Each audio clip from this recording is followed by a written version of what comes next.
I'm Angela Brady, the President of the RIBA, the Royal Institute of British Architects. Well, I've always wanted to be an architect ever since I was a small girl. Good design is very important. One of the key things that I want to do is I want to be outward looking.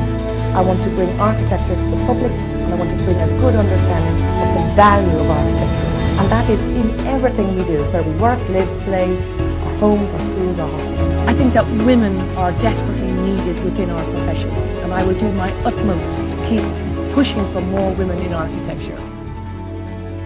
President of the Royal Institute of British Architects, RIBA, with more than 44,000 members worldwide, the Dublin-born architect Angela Brady is well known for her active promotion of sustainable architecture and campaigning for more women in architecture. Angela won the 2012 Women of Outstanding Achievement Award for Leadership and Inspiration. She's also a TV personality in Ireland and the UK, taking part in programs broadcast on Ireland's national television and radio broadcaster ITV and Channel 4. Hello and welcome to Talk Vietnam. Have you ever imagined living in a house that's cool in the summer and warm in the winter and at the same time requires no air conditioning? Well, thanks to the idea of green architecture, that zero energy, zero carbon house is no longer a dream. It's our honor today to welcome British architect Angela Brady into our studio today, and she's going to be talking to us a little bit about sustainable architecture and how Vietnam can possibly incorporate sustainable architecture into our own buildings. And Angela Brady has been working and living in London for 25 years. She's the president of the UK's Royal Institute of British Architects and also an active promoter of 2012 London Olympics architecture. Hi, thank you so much for coming. I know it's been a hectic schedule for you here in Hanoi. And so the first question I want to talk about is actually something that's been going on a lot for right now. It's your new video, the 8-minute video. Oh, yes. About designing for champions, that's what it's called. And it's for the first time that you've managed, to showcase the architectures, the architects that are involved in the London Olympics architecture. So what do you think are some of the snapshots, the highlights of London's, architecture, sustainable architecture? Yeah. At the very heart of the Olympic Games, from the moment that they were won, going back 7 years, you get 7 years to prepare. Mm-hmm. I sat on the London Development Agency board, and one of the things that we were all pushing for was the sustainable design, that the Olympics was just one part of the regeneration of this East End of London, mm-hmm. and that the legacy, so that after the Games are over, that's when the whole project of this huge area of London would really continue to transform for the community for the long term. Mm-hmm. So that was so important. I think if I was to look at the Olympic Park, the Velodrome, mm-hmm. which is the cycling ring by Hopkins Architects, mm-hmm. that is one of the most sustainable buildings that we have today, certainly in the sporting field. A naturally ventilated building. It's got high quality materials, natural materials. Its cable structure roof uses the minimum amount of steel.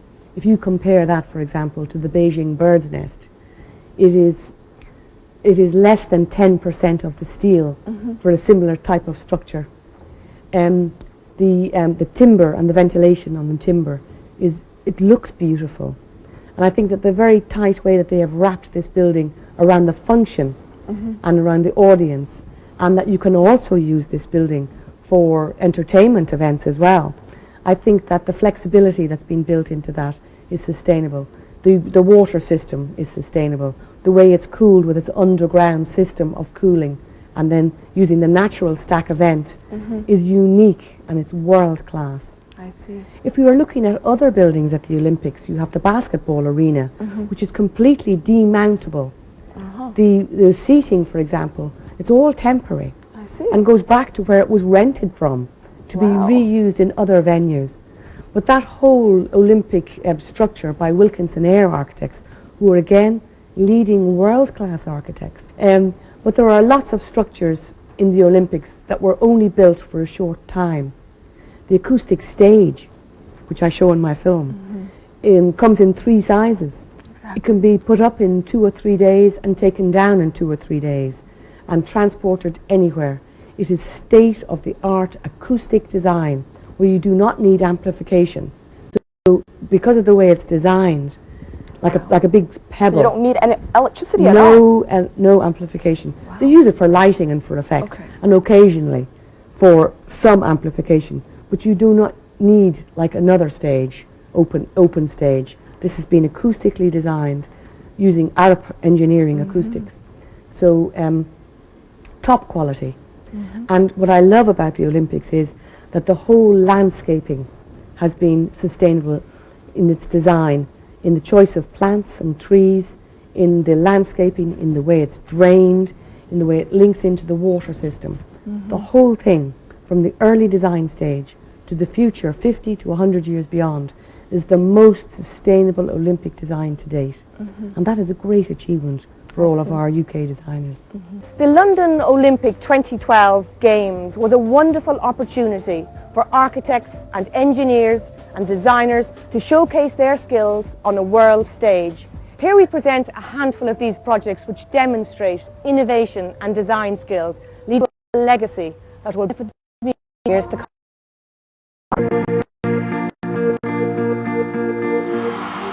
We wanted the fastest velodrome in the world, the best atmosphere, the best acoustics, and so we looked very closely at all the factors that would influence performance. You can put them up, you can take them down, you can move them, you can put them somewhere else. I think there's a real future for temporary buildings, particularly for the Olympics. The whole idea of the structure was to create an indoor acoustic for outdoor performances, and it's got a really beautiful clear sound but also a warm sound because it reverberates within the shell before it comes out.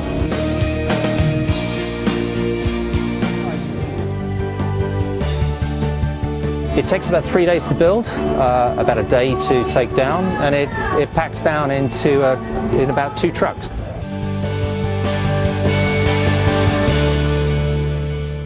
Do you have any suggestions for Vietnam? You know, Vietnam's going to host the 2019 Asian Games. I think that the model that we had in London, where you plan for the long term, not just for the games themselves, I think that's number one key. So long-term planning. Yeah. I think that to get the very best design, so that these buildings, whether they be temporary, that will be taken down and transferred somewhere else, or the permanent buildings, I'm sure there'll be 1 or 2 permanent buildings, that they're actually suitable for now, the future, and way into the future, 50 to 100 years' time. And that's all about how you have an integrated design plan, so that the infrastructure, the energy systems, the roadways, the links from rail or bus or public transport, or for or for cars as well, I suppose, that's all worked out in advance. What a great opportunity for 2019 for you, it really is. I see. Now that you've come to Vietnam, you know, the landscape of Vietnam is definitely very, very different from the ones in Europe or the ones in England. So are there some of the things in Vietnam that struck out to you? You know, the way the landscape works, or the way the buildings look, the way the city is organized? I would like to see Hanoi, for example, much greener. I think you need more trees in the city, because trees absorb carbon, they give off oxygen, they absorb the dirt in some ways that you get from fumes of cars, and they also have what's called the urban cooling effect, and that is that with trees and with the shading of trees, it's a much more pleasant environment. Exactly. And 6 degrees cooler, 6 degrees centigrade cooler, with urban shading, with trees. Trees, they're very relaxing, and they're things of beauty. Exactly. And I think that certainly in Vietnam, people love trees. So we all love trees. So apart from trees, do you think materials, in terms of, you know, the buildings materials, have something to do with making, you know, the city more sustainable? Yeah, I think very definitely your choice of materials all adds to your carbon footprint. In other words, whether it's going to be affecting our atmosphere, or the choice of materials and how it might be transported to Hanoi, or whether you use local materials. So I know that you've got local materials here, and it's great to see those being used. And I think that we need more research and new ways of building and new ways of living, because very often cities develop very quickly, and very often the same old type of house or type of structure might be used. And we move quite quickly with technology. And we need to change our buildings as we change. So maybe in the future you might be looking at, like one step at a time, alternative ways of living so that maybe 3 generations can live quite comfortably in a more holistic way with the way you might design your buildings. So not just the narrow model, it might be a more spread out model. Or more. I always think that when you look to your history and culture, the answer is there. That's very interesting. And you bring that forward, because that's the way you have developed as a nation, as a city. I see. And then to look back and say, hey, that worked really well. Why aren't we doing more of that type of architecture, but using contemporary technology? So naturally ventilated buildings, certainly when I was in Ho Chi Minh City. Exactly. And I went on the whole river walk. When you were in Ho Chi Minh City last year, 2012? This time last year, yes, for the first sustainability conference. Ho Chi Minh City with the big wide river, it was amazing. And I loved the indigenous housing on stilts, a very sustainable way of living, and very happy people. And it was something very new for me to see. And I think that was an amazing, almost tourist attraction, that you can see a whole variety of different ways of living. And that was really amazing. And the boats, the different type of boats, and the colour, and the friendly people. So it was a real eye-opener to see something so different. Angela Brady came to Hanoi this time to attend the 2013 Sustainable Built Environment International Conference right here in Hanoi, where she talked about sustainability challenges in design. Let's check it out. How to mitigate the impacts of the construction industry on the environment, what to do to manage waste and recycle energy and move towards sustainable construction. These questions were discussed during the 3-day international conference. Participants said the event was useful for Vietnamese construction industry and the country's strategy to mitigate the impact of climate change. Với cái định hướng này thì qua quá trình làm việc với các đối tác của chính phủ Anh thì chúng tôi cũng đã chia sẻ cái định hướng này và xác định là sẽ cùng nhau để tìm ra các hợp tác nó thiết thực, nó hiệu quả để cùng mục tiêu là xây dựng cái môi trường xây dựng bền vững, mà nước Anh, Vương quốc Anh là một trong những nước phát triển rất có kinh nghiệm trong cái lĩnh vực này. President of the UK's Royal Institute of British Architects, Angela Brady, was one among the keynote speakers at the conference this time.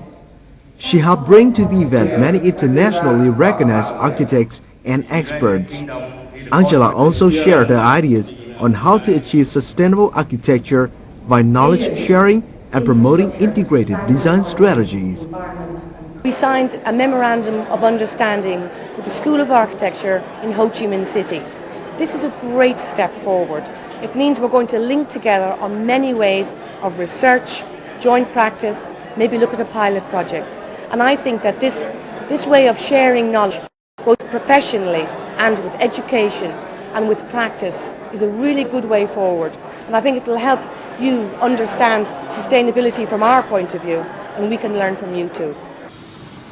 Though there is no doubt that sustainable architecture is important for future construction, Vietnam needs a different approach since each country faces different challenges, said Richard Hawkins, an architect who has worked in Vietnam, Hong Kong and China for years. The climatic challenges are different to the UK. In the UK it's all about warmth and keeping warm. In this region it's more about keeping cool and keeping airflows. So I think our experience worldwide is actually very relevant to Vietnam. The term sustainable architecture has yet to be familiar globally. Therefore, experts suggest that developing countries like Vietnam study carefully architecture into the. So now that you've seen a little bit of Vietnam, what do you think Vietnam can begin, start building on? Is there things that you've seen that may work? I haven't seen enough of Vietnam because I only come for 3 or 4 days at a time. That's true. I would love to come for 1 month and really get to know a part of the city. But based on my experience of traveling in various places around the world, I think it's important to look on your own city. Yeah. What are the good points? And map those down. And get layers and layers of maps and show the historic area and what's good about that and preserve it. Wow. Because I think that what makes a special city is its identity.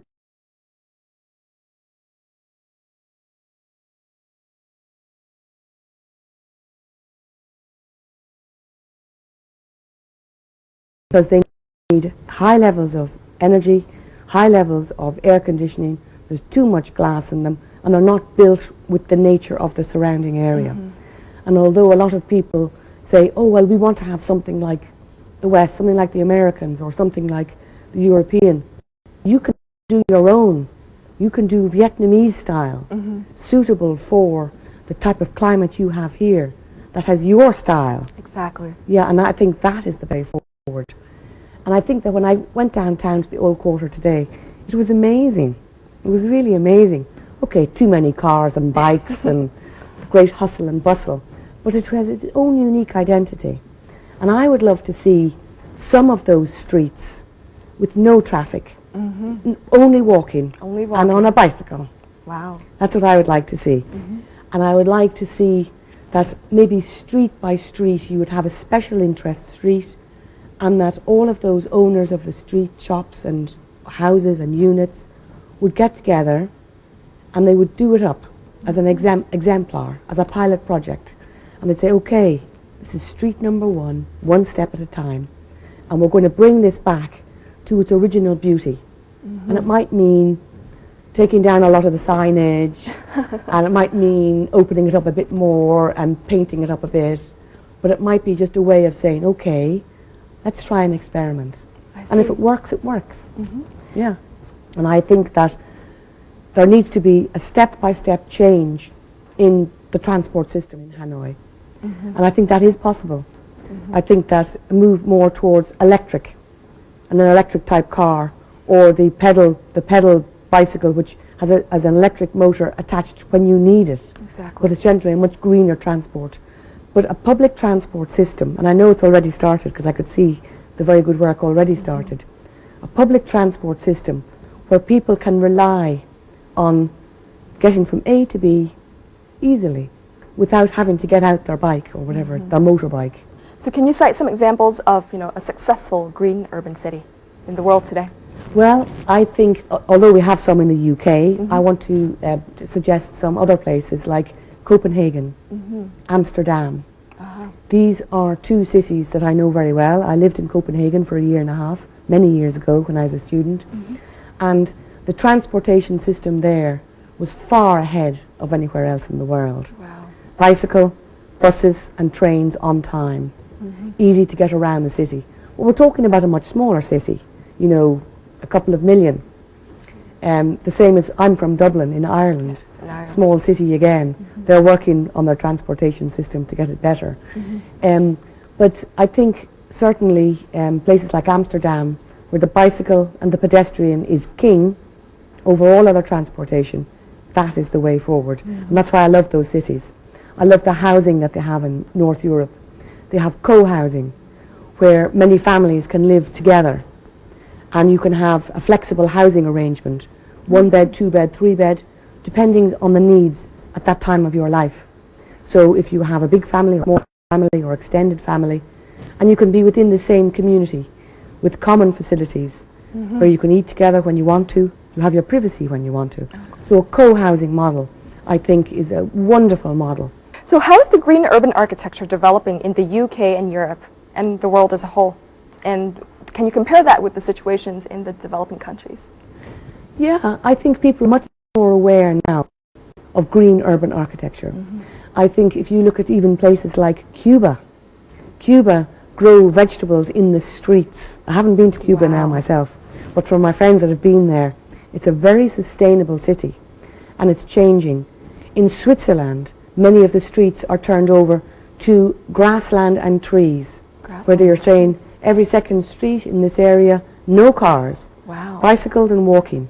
And it's a change in attitude, which I think people are really embracing. And I think because 50% or 60% of people live in cities now, and more people in the future are drawn to cities. We've got to make those cities attractive for living in. And I think that the streets, the squares, the places for people, the trees, the livable environment is what we need to be aiming for. Exactly. Yeah. Now, Vietnam is currently throwing up hot with buildings all around big cities and provinces all around the country. So let's check out how the country of Vietnam is responding to the idea of a sustainable built environment. Despite the booming in the construction sector in recent years, not many Vietnamese developers have paid attention to sustainable architecture. Many of the new urban areas currently under development either qualify as meeting housing needs or environmental and social factors, but not both at the same time. However, according to experts, there is potential for the development of sustainable architecture in Vietnam. Về cái quan điểm bền vững thì có thể nói ngay cả trên thế giới thì cũng mới được cập nhật, và đây là một cái khái niệm rất mới. Nhưng mà chúng tôi nghĩ là chúng ta có cái lợi thế là chúng ta trao đổi và học tập kinh nghiệm của các nước khá là sớm. Và trong cái giai đoạn đang phát triển như thế này thì chúng ta vẫn còn kịp thời gian để mà xử lý các vấn đề của công trình cũng như là của môi trường, cũng như là vấn đề về kiến trúc để mà đạt được các cái tiêu chí về bền vững. Despite the environmental benefits bring, sustainable architect requires large initial investment. Investor point of view are not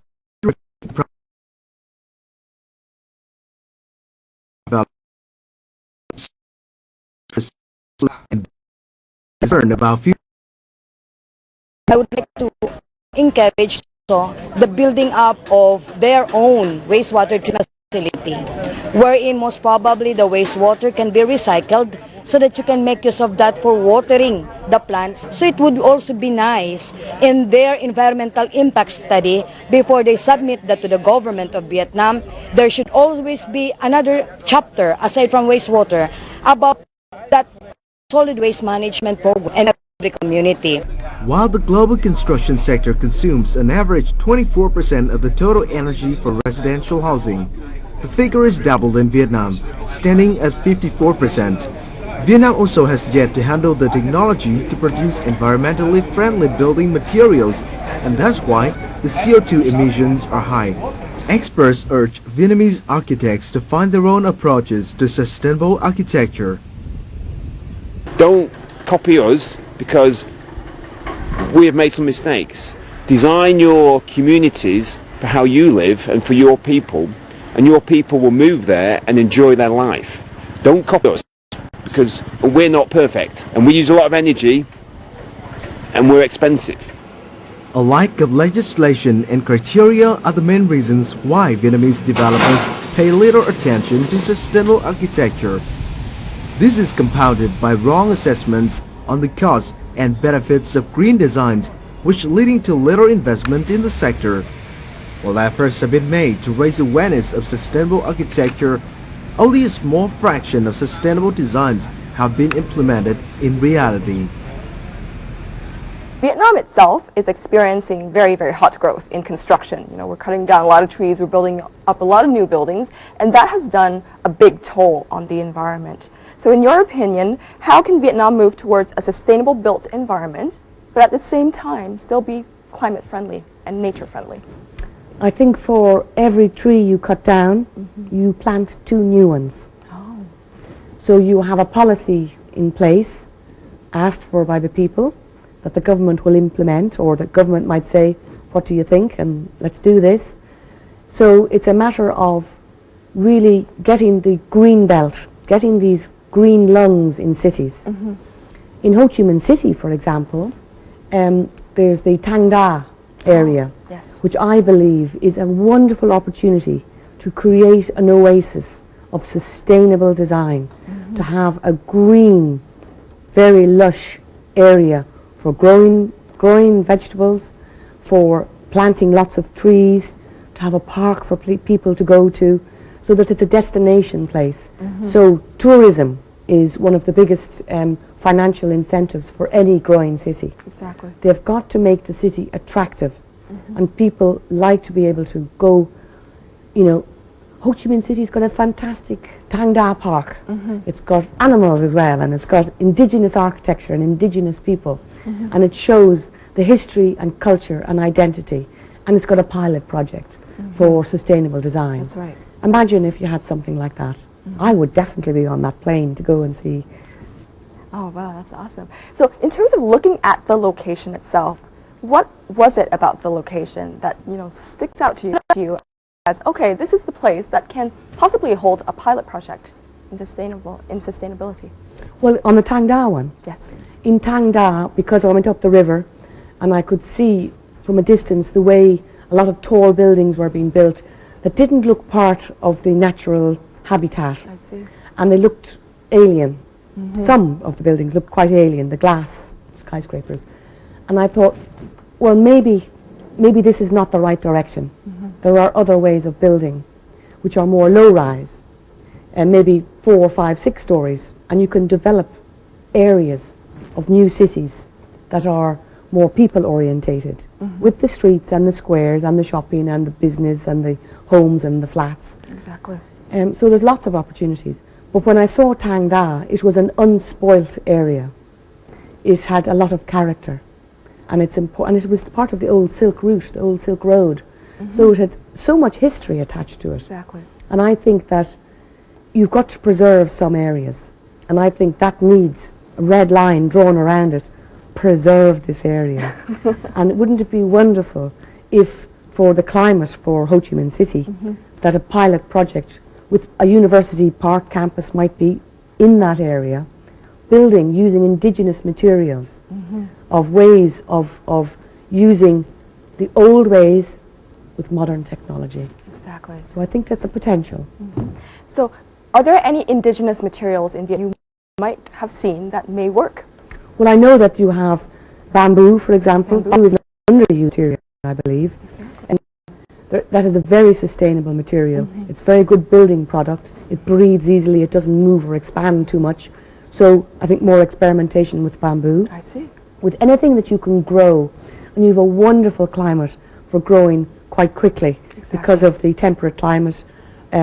It's just everything seems to grow so well. So I think growing things is a very good way of doing things. Using water, you can harness the energy from water. Water. We have a lot of water. You have a lot of water. And recycling water.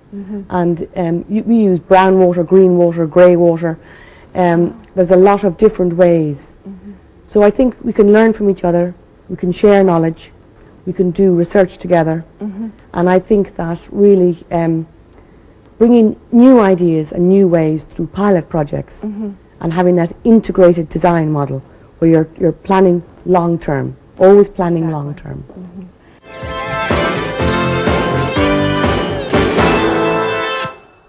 So do you think there's an opportunity for Vietnamese and British architects to possibly collaborate in terms of research? Absolutely there is. And today I will be signing an MOU, a Memorandum of Understanding, with the Hanoi School of Architecture. Oh wow, that's great. And a few weeks ago, following my visit last year in Ho Chi Minh City, the group from the School of Architecture in Ho Chi Minh City were in my office in the RIBA in London, and I signed an MOU, Memorandum of Understanding, of how we can work together with the universities, with the schools of architecture, with the people in practice, so we can share knowledge, particularly on how to do sustainable design. Can you share any lessons containing national policies? Now we're going to go to the national policies part of the UK or Europe or other countries that you know that might work to build a sustainable built environment right here in Vietnam. Yeah, well, the London Mayor, Boris Johnson, is in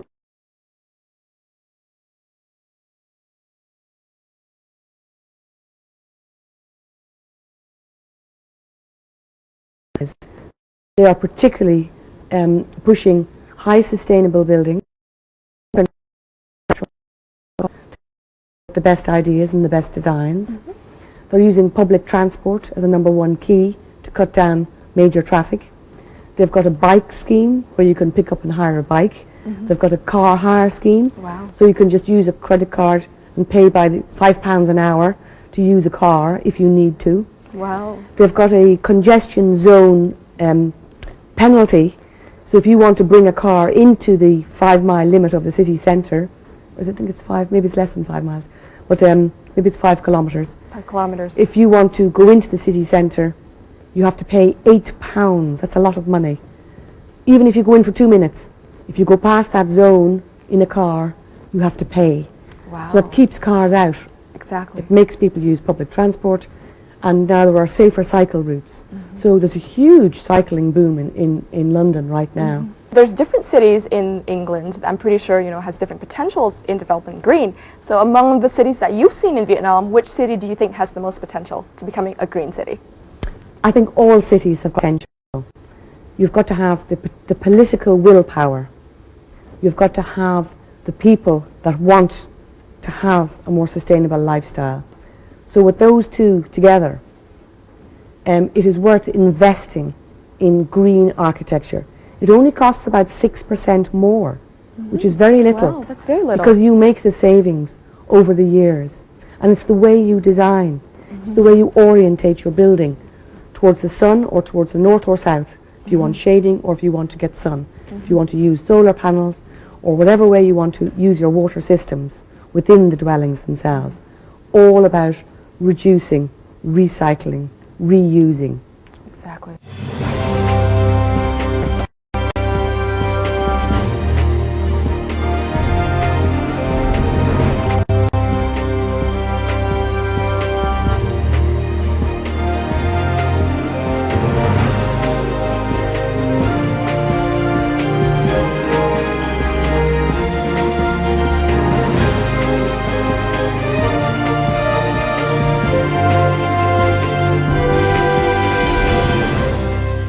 So you're also known as a television personality. How has TV helped you promote modern architecture and women in architecture? I think it's wonderful to use the media because I believe that people should know more about green design and what they can do personally. Oh, wow. So for example, on Twitter, every week I put up 52 ways to go green. So 52 weeks in the year, 52 weeks to go green. It's a hashtag eco-check-pack. I think I'll follow your Twitter after today. So every week I put up simple ways because we don't understand energy and how energy is, you know, costed. Yes. Kilowatt hours, kilowatt, whether it be gas or electricity. So I think that we need more smart metering in our homes with a big dashboard in our homes of your energy use. And if everybody is aware of their energy use, they will cut it down. I see. And you'll see, oh, there's lights on upstairs, but nobody's up there. Turn them off. Exactly. And it's just, we're using so much water. Water is measured in cubic meters. We use about 2.3 cubic meters a week. That's a hell of a lot of water. But if we have grey water systems, it means that the water is used better and that all the water that is purified as drinking water doesn't get flushed down the toilet. Exactly. That you have drinking water, you have grey water, and you have water for the garden and for plants. And that you collect water. So there's lots of different ways that we can be sustainable. Our food choices is 1/3 of our carbon footprint. And we also throw away an awful lot of food in Europe by bad management of supermarkets, by bad management of the way we cook and throw away food that we don't eat. So once we're aware of how we can be more sustainable, we can save energy, we can save food, we can buy less, we can consume less, and we can live a better lifestyle. I see. So my little week to week is a grassroots level up of how you can make your house greener, little tips on how to cut out drafts in winter for to more insulation. It gives website information to Energy Savings Trust, and they have a website on how to be more green, and it links in how to get a grant from the government on the Green Deal that we have, which allows people to take money from their energy bills of the future, so they pay over a couple of years and they make their houses greener now. see. So there's lots of different ways that our government are empowering people to make that change themselves. So you're like a connector between, you know, Yeah. the people themselves. Their own areas. What is the importance of architectural tourism? I think one of the important things about traveling is that people go to places they want to see. So if your city is a very beautiful city, city or any of the places in between, you've got such a wonderful long coastline. We do. Yeah, that people will travel because it's different and they want to experience your history and culture and your identity. They don't want to be traveling all the way.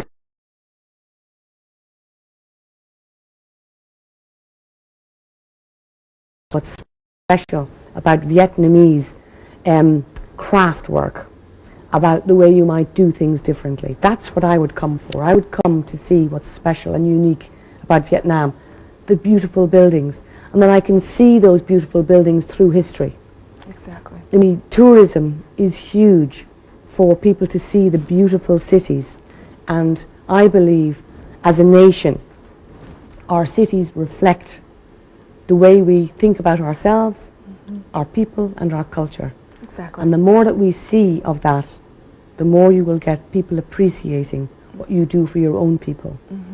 Are there any other things that helps draw a person to a city, apart from a city's historical, cultural uniqueness?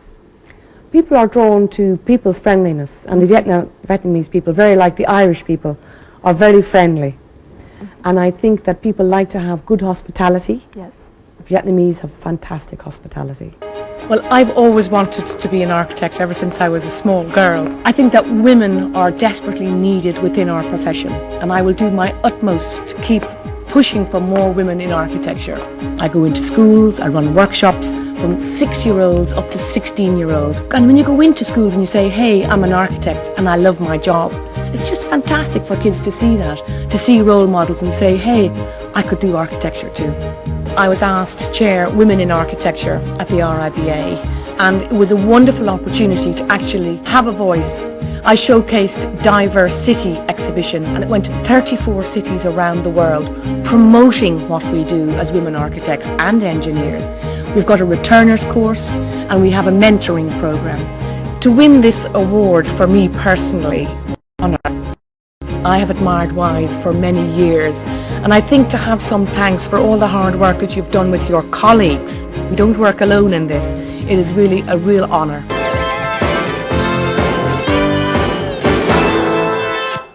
So as such a big advocate for women, you've won the Women of Outstanding Achievement Award for Leadership and Inspiration in 2012. So what were your feelings when you received that award? Well, I was very happy to receive it. I was delighted because it's really nice to get an award for something that you have a passion for and you spend so much time, you know, inspiring other people. Yes. And I work together with many women, so it is not just for me. That award is for the many people that I work with. I championed women architects, and I still do, but I was chair of Women in Architecture at the RIBA for 5 years. And during that time, I said, let's not moan in a negative way. Oh, there's only 10% at the time. Now we have 20% women in practice, and we have 50% in colleges and university. In the Middle East, they have 80% women architects. Wow. So it varies around the world. So I put together with my colleagues Diverse City, and Diverse City was about the people who are architects and engineers. Exactly. And we brought this Diverse City exhibition to 34 cities around the world, promoting women architects and designers. And wherever I brought it to 16 of these cities. So to China, to Australia, to New Zealand. Other colleagues brought it to India. I brought it all around Europe. And everywhere we went, we said, give us 30 or 40 of your best women architects, show us the buildings, and show us their ethos. Exactly. And show us what's important to them about diversity and being a woman designer. So we've got these wonderful comments also on our website, women-in-architecture.com, and it's for city with the